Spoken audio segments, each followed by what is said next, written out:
Hello, this video is for preparation of cash forecast sheet. So I'll present the current cash forecast sheet which we are using. This is cash forecast live 24-25. So we're using a continuous sheet from the start of the year.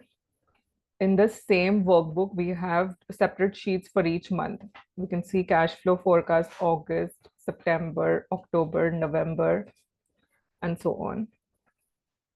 So the basic purpose of the sheet is to plan forecast cash flow for the month.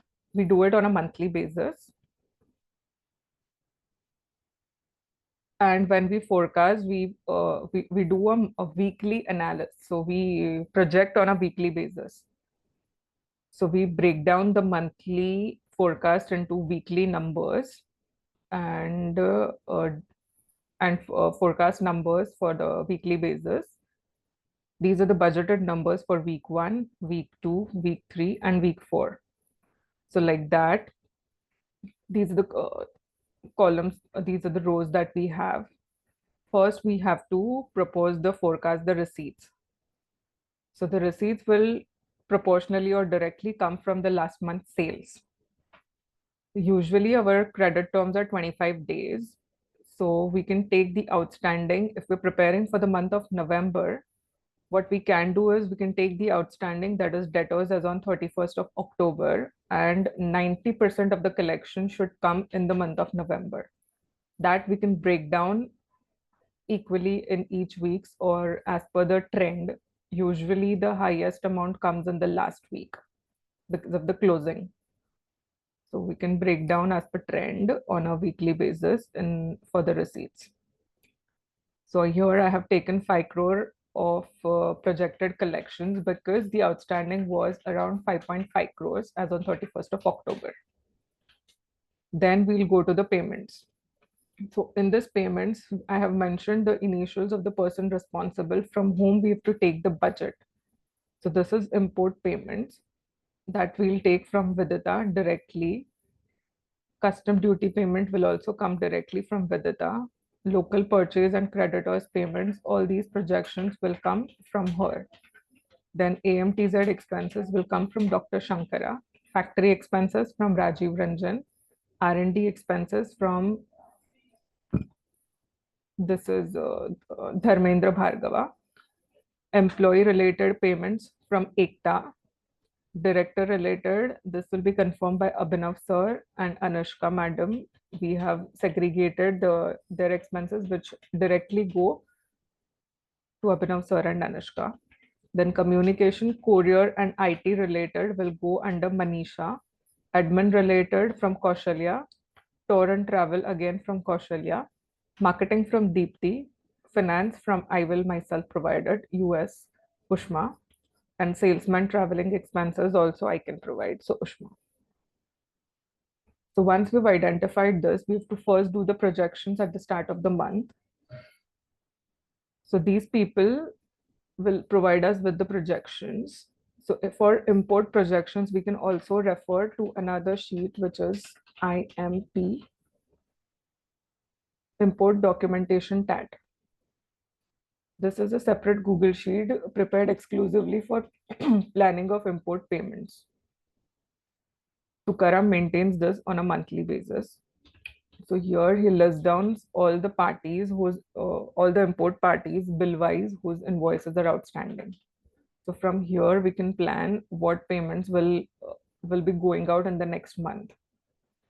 For example, in the month we can check the due dates. This is BC expiry, so we will not see this. The due date is not coming in November. Then we'll see the due date, anything which is coming in the month of November. This is January, September, this is November.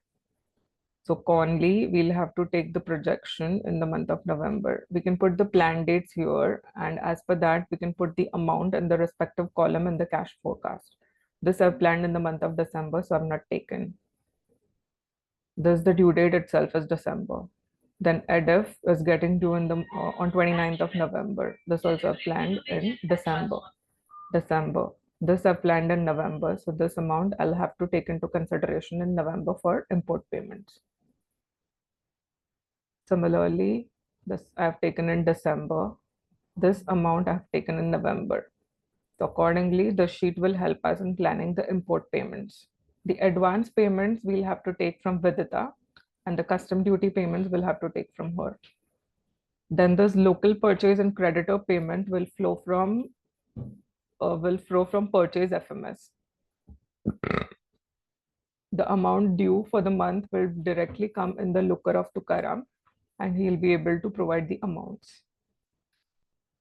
Then the respective person will give the projections, and or also we can refer to the trend and confirm the same amounts will be going out for the following month, for the month.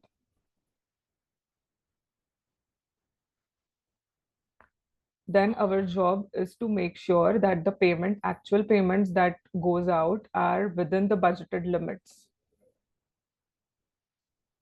So currently we are following weekly payments. We are making payment twice a week. So the payment file is prepared by Tukaram, and the file prepared, we have to put it under the respective heads and make sure that the actual outflow stays within these budget, at least overall for the month. Only then the payment can be approved, so that our net balance stays as per planned or under control. Anytime if there is some emergency like a statutory payment, GST planned goes above the budgeted limits, TDS, or some urgent purchase payment we have to make, then I've made this 15 days sufficiency check. So at the end of the week, I'll put the actual balance available funds in this row, and this will automatically calculate the sufficiency check. If the balance is going below 1 crore, then there is a red line. Not 1 crore. If it is going below 50 lakhs, then it is a red line, and we need to intimate the red flag to the directors. This is the agenda of preparing cash flow forecast. Also, if there is a cash crunch, I go to more further detail level and I budget party-wise receivables which are getting due from the tally. I'll show that as well. Gateway of tally, I'll go to balance sheet.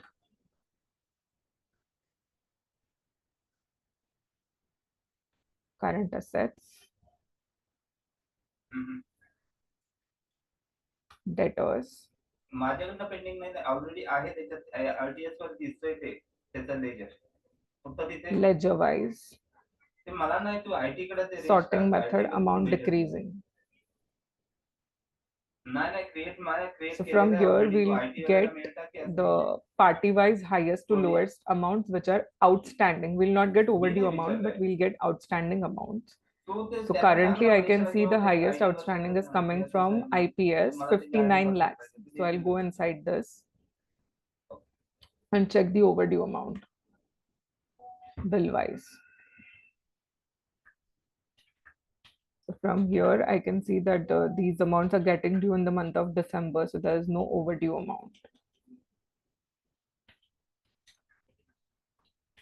Then I'll check for Dr. Reddy's bill wise. This is also getting due in the month of December, so there is no overdue. Genestra.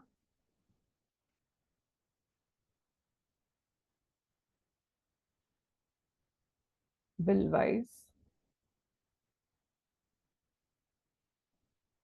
Here we have 9,38,000 getting due on 26th of November.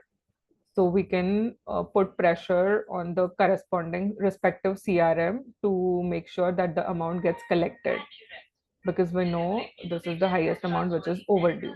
Like that, we can prepare a list of the parties, respective CRM, and the amounts outstanding.